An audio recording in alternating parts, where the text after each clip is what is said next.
Hello everyone, how are you? I hope you in good condition. And now we back to our subject in intercultural communication. And now it's going to the presentation and will be delivered from the third group. And I'm Andina Sarifa, and with two my friend will explain you about our culture and identity because our campus get to lockdown and we avoid about COVID-19. So with the presentation we delivered from a video. So I hope you watch this video. From the third group, I'm Andina Sarifa, and two my friend is Herman and Novi will explain you about a culture and identity. So we come to the next slide, culture identity. So, as we have to learn about the culture from our lecture was explain us about culture. Now, what is identity actually? Okay, identity is a multifaceted, dynamic, abstract concept that play in integral role in daily communication, interaction, and particularly in intercultural communication.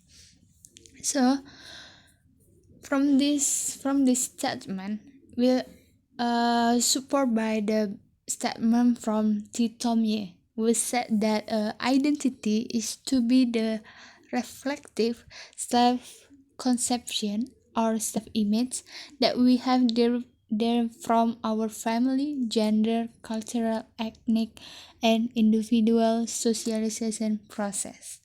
From this statement, culture identity is the identity to a group. It is part of a person, it is self-conception and self-perception, and it was related with a nationality, ethnicity, religion, social class, and then generation and locality, or any kind of social group that has its own distinct culture. In this way, cultural identity is both a characteristic of the individual but also of the culturally identical group of members sharing at the same cultural identity. Jadi di sini budaya yang diciptakan akan menghasilkan sebuah identitas. Semisal kita adalah rakyat, kita nasional kita yaitu adalah Indonesia. Nah, budaya Indonesia seperti yang sudah disebutkan bahwa bahasa adalah bagian dari budaya. Jadi kita hidup di negara Indonesia dengan bahasa Indonesia. Seperti itu. Jadi budaya bahasa yang ada di nasional kita atau di negara kita Indonesia itu ikut dinamai dengan Indonesia. Jadi bahasa Indonesia. Jadi budaya itu dapat menamai, dapat mengidentitaskan dapat menghasilkan identitas seperti bahasa dan budaya-budaya yang lain seperti itu. Karena budaya ini menghasilkan identitas, namun any factor influence to the cultural identity from context like culture and cultural identity is the study of intercultural relations have become an umbrella term that subsumes the racial and ethnic identity. So cultural identities are influenced by several different factors such as one religion, skin color, language, class, education, profession, skill, family, and political attitude. These four factors contribute to develop our own identity. For the example, like in our nations, our nation is Indonesia, but the religion is not only Islam. So Indonesia is not a Islam countries, but in Indonesia we know about the Pancasila. Jadi seperti contohnya itu di Indonesia Indonesia itu agamanya tidak hanya terdiri dari satu, yaitu adalah Islam sendiri. Nah, jadi Indonesia itu bukan disebut dengan negara agama atau negara Islam. Di sini Indonesia berideologi Pancasila, di mana di Indonesia sendiri itu ada 5 agama yang harus diakui bersama-sama. Jadi tidak ada negara Islam ataupun negara-negara yang dengan identitas agama yang utama seperti itu. Tapi kita di sini adalah negara Pancasila, di mana ada 5 agama yang berada di Indonesia sendiri.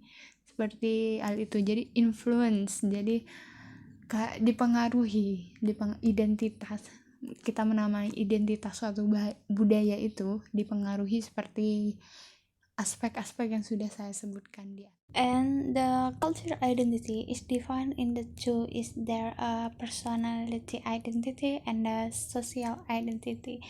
And the next we will discuss about social identity. It will deliver from my friend. This is Novi will explain you about social identity. Well, thank you for Andini. Here I'm Novi Khasyatiluyun as the second speaker will explain you about social identities. The study of identity in intercultural communication tends to focus on how identity influences and guides expectations about one's own and other social roles and provides guidelines for communicating with others. And the importance of any identity generally varies according to social context. Because situations vary, you usually choose to emphasize one or more of your identities. For example, in class, student identity is the most important, but at work and organizational identity take precedence. And then when you're visiting your parents, you are a daughter or son. However, in any context, other identities such as race or biological sex also exist, although usually in secondary roles. And here, there are several social identities. Then the first is race identity. Racial classifications and identity are usually associated with persons' external physical traits, principally skin color, but also physiognomy and hair texture. Race is an idea released by anthropologists and philosophers from the 18th century, who used geographical location to distinguish between skin color, and then they group them into one racial group. This grouping is also based on biological traits across generations. However, the adverse effect of this grouping is imbalance of understanding that applies globally. For example, white Europeans who are considered superior to those who are black and yellow. And the second is gender identity. Gender identity is quite different from biological sex or sexual identity, which is derived from an individual's anatomy at birth. Gender is a socially constructed concept that refers to how certain cultures distinguish between masculine and feminine. For example, in Indonesia, women must speak softly, and that is different with men who can speak loudly. This happens because of social construction in certain places. And the last is ethnic identity. Most people consider their ethnic identity to come from the nation state where they or their forefathers. A person's ethnic identity is clear if he comes from the same ethnic with his mother or his father, resides in certain area that is indeed hereditary dealing there. uses certain regional languages along with all cultural attributes that are recognized as his own and also recognized implicitly or explicitly by others ethnic group. For example, the Maduris. They live in Madura and also using Maduris language. When they moved to Java, for example, to Jember, they were recognized by the Javanese as Maduris, although after they adapt with that environment for a long time and they also can speak Javanese, they still being Maduris. Maybe that's all for me. And for the next explanation, will present by my friend Herman. And thank you. Assalamualaikum warahmatullahi wabarakatuh. Well, my name is Herman and I'm as the last speaker of this group. Actually, not too much that I'm going to explain, especially about globalization and cultural identity. We have to know that a reckoning of local cultural identity in various parts of the world. I think it is because of globalization that conspires with cultural diversity. Besides of that we have to know globalization is a closer context between different parts of the world. But the main goal of globalization is to create a global knowledge free market so that all countries benefit from each other products. Besides of that we have to know also globalization has both positive and negative impact on cultural identity. In the book that I read, let's start with the first one. It's about positive impact of globalization on cultural identity. It gives the opportunity to broaden one's horizon and to get to know other culture. Globalization brings more diversity and it helps us to understand each individual is unique. The idea of free market and democracy affect cultural identity in positive way too. Other positive impact of globalizations are human rights that are universal and granted by law, the respect of technology and the internet. The latter is very important because it is enable us to be very close to other culture and to get information about culture. The development of science and technology and the technological globalization.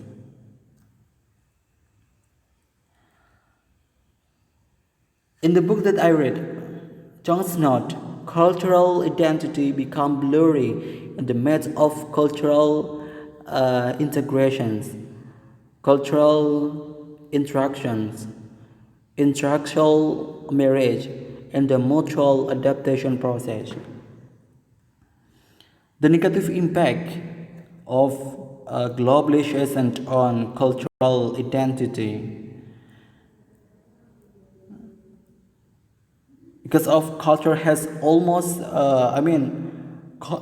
culture has almost become only one way operating matter of business because of globalization culture goods and surface product by rich and powerful countries have invaded all of the world's markets. And this means that those people who are rich are being richer, and those who are poor are being poorer.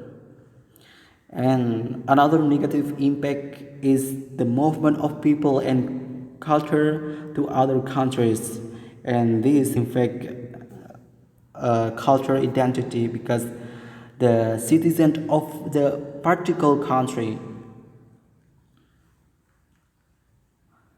For the last is issue of identity can be expected to remain complex and perhaps become more so as globalism and multiculturalism increasingly characterize contemporary society. I think it is very clear that all understanding of fixed cultural identity or ethnicity is out of date, and the identity is rapidly becoming more of an articulate negotiation between what you call yourself and what other people are willing to call us. Even though globalization have even though globalization has positive and negative impact,